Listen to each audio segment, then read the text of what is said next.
Let's make spiced fish with caramelized onions today.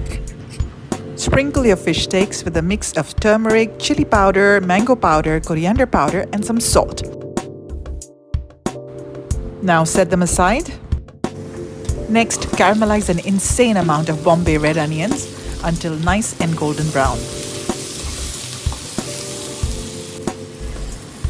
Add chopped chili padi, ripe tomatoes, and some freshly chopped coriander leaves. Now add some turmeric, coriander powder, chili powder, salt, and stir well to combine.